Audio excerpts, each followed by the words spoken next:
Welcome to Saaf Sida with Vishnu. Sedition Law. In the year 1870, the law of sedition was created by then British government as a tool to deal with any harsh criticism of the colonial administration and to employ it against the freedom fighters of the Indian national movement.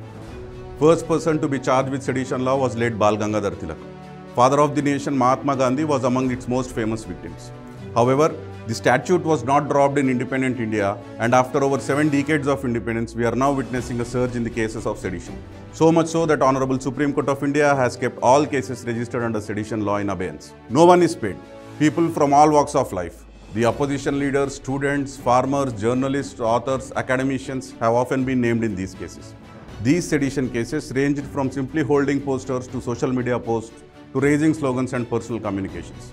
Of the 10,938 people charged in 816 sedition cases since 2010, a whopping 65% were charged after Modi government came to power in 2014.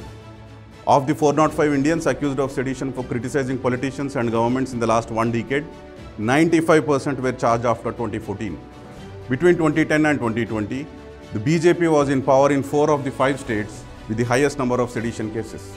Between 2014 and 2019, while 326 sedition cases were filed in India, charge sheets were filed only in 141 cases and just 6 persons were convicted. According to the Ministry of Home Affairs and NCRB report, the number of sedition cases increased by 160%, while the rate of conviction fell from 33% to 3.3%. It's not just the sedition law. The Modi government is blatantly unleashing its agencies such as the ED, IT and CBI to harass and hound people who have views different to that of the Union government. In the last 8 years of Modi's tenure, the ED has conducted over 3,000 raids, which is a whopping 27 times more than the 112 raids that were conducted between 2004 and 2014. No surprises here, only 23 convictions, which is a meager 0.76% of all ED cases filed by the Modi government.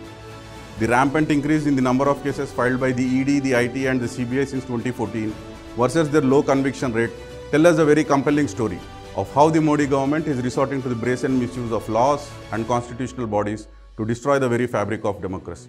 Thank you. Jai Telangana, Jai Hind.